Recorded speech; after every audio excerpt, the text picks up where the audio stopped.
Hello and welcome to my channel. This is M A Rahi. First lecture में हम लोगों ने इंडियन पॉलिटी के सिलेबस के बारे में ब्रीफली डिस्कशन किया था। आज मैं आप लोग के सामने इंडियन पॉलिटी के सेकेंड लेक्चर के साथ हाजिर हुआ हूँ। इस लेक्चर में हम लोग बेसिक्स ऑफ पॉलिटी के बारे में डिटेल से डिस्कस करेंगे। इससे पहले मैं आप लोगों से रिक्वेस्ट करना चाहता हूँ कि अगर आप लोग इस वीडियो को देख रहे हैं तो आप एक नोटबुक के साथ बैठें और जितना मैं पढ़ा रहा हूँ उसे आप नोट डाउन करें। इससे फ़ायदा ये होगा कि आप भविष्य में कभी अगर रिवीजन करना चाहें तो आप उस चीज़ को रिवीजन कर सकें। तो चलिए हम लोग आज के लेक्चर के बारे में डिस्कशन करते हैं। बेसिक्स ऑफ पॉलिटी के बारे में आज हम लोग डिस्कशन करेंगे। इसमें हम लोग देखेंगे डेफिनेशन ऑफ पॉलिटी, कॉन्स्टिट्यूशन, फिर टाइप्स ऑफ कॉन्स्टिट्यूशन के बारे में हम लोग डिस्कशन करेंगे। उसके बाद फिर हम लोग आएंगे इनएक्टेड कॉन्स्टिट्यूशन के बारे में हम लोग देखेंगे। फिर इवॉल्व कॉन्स्टिट्यूशन के बारे में डिस्कशन करेंगे। फिर हम लोग डिस्कशन करेंगे कॉन्स्टिट्यूशनलिज्म के बारे में और लास्ट में हम लोग डिस्कशन करेंगे रूल ऑफ लॉ। आइए डिटेल से जानते हैं। Definition of polity. Polity is a form और प्रोसेस ऑफ सिविल गवर्नमेंट और कॉन्स्टिट्यूशन और system of government who work for welfare of state और people। यानी पॉलिटी एक प्रकार का गवर्नमेंट है, ठीक है, जिसमें क्या करता है गवर्नमेंट कोई भी नियम या कानून बनाता है तो स्टेट के डेवलपमेंट के लिए या फिर पीपुल के कल्याण के लिए ही कोई नियम और कानून बनाता है और वो जो नियम और कानून बनाएगा वो कॉन्स्टिट्यूशन के आधार पर ही बनाएगा। उसके बाद हम लोग देखेंगे the constitution. Constitution is the supreme law of land और ए कंट्री। किसी भी देश का सुप्रीम लॉ क्या होता है? कॉन्स्टिट्यूशन होता है। And other laws subordinate of the constitution. Next देखेंगे the welfare of people is the supreme law, ठीक है। उसके बाद हम लोग देखेंगे constitution is a living documents. Living documents मतलब होता है कि ऐसा कॉन्स्टिट्यूशन जिसे लोगों ने डिसाइड किया हो, इसलिए उसे हम लोग क्या कहते हैं? लिविंग डॉक्यूमेंट्स या फिर डायनामिक कहते हैं। उसके बाद हम लोग आएंगे types of constitution. Types of constitution में हम लोग पढ़ेंगे रिटेन कॉन्स्टिट्यूशन और अनरिटेन कॉन्स्टिट्यूशन। रिटेन कॉन्स्टिट्यूशन के बारे में हम लोग देख लेते हैं कि रिटेन कॉन्स्टिट्यूशन होता क्या है, इसके बारे में देख लेते हैं। The laws are written and codify in terms of single documents, ठीक है, जैसे यूएसए का कॉन्स्टिट्यूशन और इंडिया का कॉन्स्टिट्यूशन। मतलब ऐसा कॉन्स्टिट्यूशन जिसमें लॉ रिटेन हो और उसे एक सिंगल डॉक्यूमेंट्स में सुव्यवस्थित किया गया हो। उसके बाद अनरिटेन कॉन्स्टिट्यूशन के बारे में देखते हैं। ऑपोजिट ऑफ रिटेन कॉन्स्टिट्यूशन, ठीक है, उसका ऑपोजिट है। तो ये आपका यूके का कॉन्स्टिट्यूशन, न्यूजीलैंड का कॉन्स्टिट्यूशन। अनरिटेन कॉन्स्टिट्यूशन के बारे में डिटेल से थोड़ा डिस्कशन कर लें तो unwritten constitution does not mean that the laws are not written. Laws are written but not all laws are written. Those laws which are written there are not codify in single documents.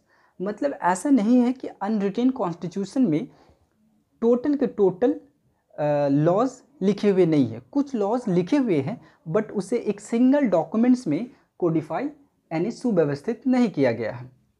उसके बाद हम लोग पढ़ेंगे enacted constitution. Enacted constitution में हम लोग देखेंगे a special body frame the constitution and this constitution came into force in one single day, ठीक है। ऐसा कोई कॉन्स्टिट्यूशन जो एक स्पेसिफिक बॉडी के द्वारा फ्रेम किया गया हो और एक सिंगल डेट में लागू हो, उस टाइप के कॉन्स्टिट्यूशन को हम लोग इनएक्टेड कॉन्स्टिट्यूशन कहते हैं। जैसे इंडियन कॉन्स्टिट्यूशन के बारे में बात करें तो हमारी कॉन्स्टिट्यूशन को जो फ्रेम किया था वो कॉन्स्टिट्यूएंट असेंबली ने डिसाइड किया था और इसको जो लागू हुआ था ये 26 जैन 1950 में लागू हुआ था। The entire constitution are enacted, so one constitution, one body, specific task which create a constitution. जैसे इंडियन कॉन्स्टिट्यूशन और यूएसए का कॉन्स्टिट्यूशन, ये दोनों क्या है? इनएक्टेड कॉन्स्टिट्यूशन है। उसके बाद नीचे हम लोग देखेंगे evolve constitution. All unwritten constitution are evolve constitution, ठीक है। उसके बाद हम लोग नेक्स्ट देखेंगे कॉन्स्टिट्यूशनलिज्म के बारे में कि ये क्या होता है। इसके बारे में हम पढ़ेंगे, ये कहता है limiting the power of government. ये क्या करता है, गवर्नमेंट के पावर को लिमिट करता है। एग्जाम्पल के तौर पर रूल ऑफ लॉ, ठीक है, टेम्पोररी गवर्नमेंट। इसके बाद हम लोग रूल ऑफ लॉ को डिटेल से डिस्कस कर लेते हैं कि रूल ऑफ लॉ होता क्या है। Rule of law means law is supreme and equal to all. यानी लॉ सुप्रीम है और सबके लिए बराबर है, चाहे वो रिच पर्सन हो या पुअर पर्सन हो। उसके बाद हम लोग देखेंगे government can not work against the constitution. और सरकार जो है कॉन्स्टिट्यूशन के अगेंस्ट कोई काम नहीं कर सकता है। उसके बाद रूल ऑफ लॉ का 3 प्रिंसिपल है, उसको हम लोग डिस्कस कर लेते हैं। पहला प्रिंसिपल है supremacy of law, means everything govern according to law. हर चीज़ जो है गवर्न होगा लॉ के अनुसार, ठीक है। सेकंड प्रिंसिपल में है इक्वलिटी बिफोर लॉ, ठीक है, everyone is equal, no discriminated in the eyes of laws, ठीक है। एवरीवन क्या है, इक्वल है, ठीक है, एवरीवन इक्वल है और उस एवरीवन इक्वल है कानून के सामने और उसका कोई भेदभाव नहीं किया जाएगा। नेक्स्ट में हम लोग देखते हैं प्रीडोमिनेंस ऑफ लीगल स्पिरिट। इसमें हम डिस्कस करेंगे कि constitution recognize your right and court will enforce it. मतलब अगर आपके राइट का हनन होता है तो कोर्ट उस चीज़ को रिकॉग्नाइज करता है और आपको अपना हक वो दिलाने की कोशिश करता है। केशवानंद भारती केस में रूल ऑफ लॉ को बेसिक स्ट्रक्चर का पार्ट कहा है, ठीक है। उसके बाद हम आते हैं, मैंने इंग्लिश का अनुवाद इधर हिंदी में किया है, बस मैं इसको सिर्फ रीड कर देता हूँ। राज्य व्यवस्था, राज्य व्यवस्था को हम 2 भागों में बांटे हैं, राज्य प्लस व्यवस्था। मतलब राज्य मतलब होता है शासन और व्यवस्था मतलब होता है तंत्र।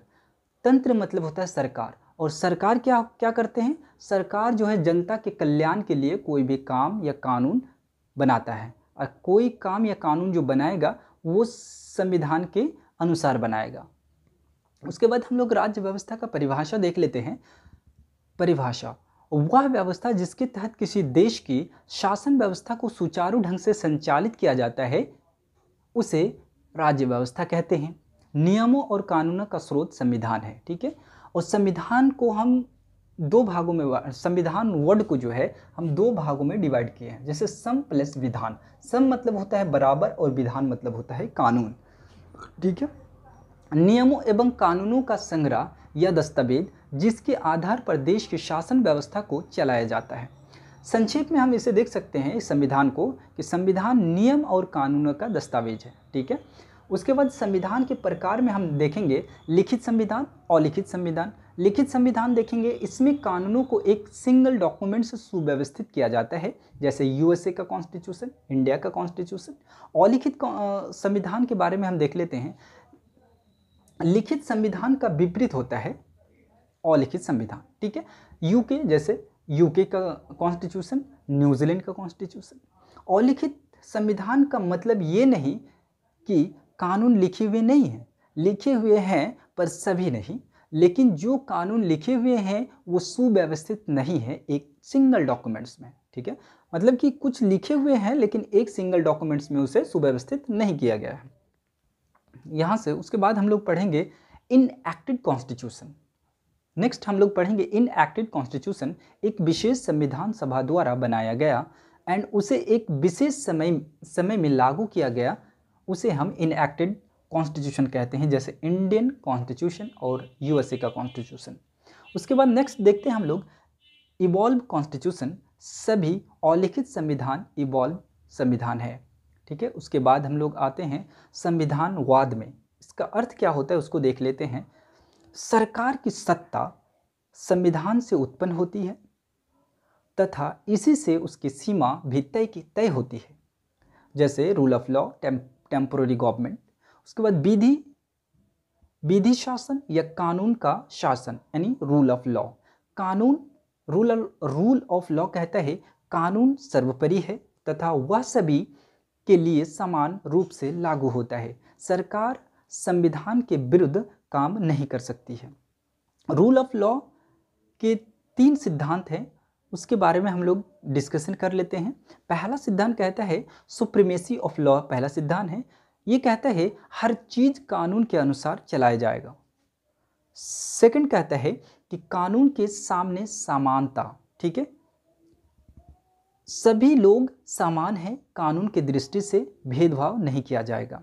और लास्ट प्रिंसिपल है कानूनी भावना की प्रबलता। अगर आपकी राइट का हनन होता है तो कोर्ट आपके राइट को पाने में आपकी मदद करेगा। तो आज हम लोगों ने बेसिक्स ऑफ पॉलिटी के बारे में डिटेल से डिस्कस किया। इसके बाद फिर हम लोग नेक्स्ट कमिंग लेक्चर में डिस्कशन करेंगे। Thank you.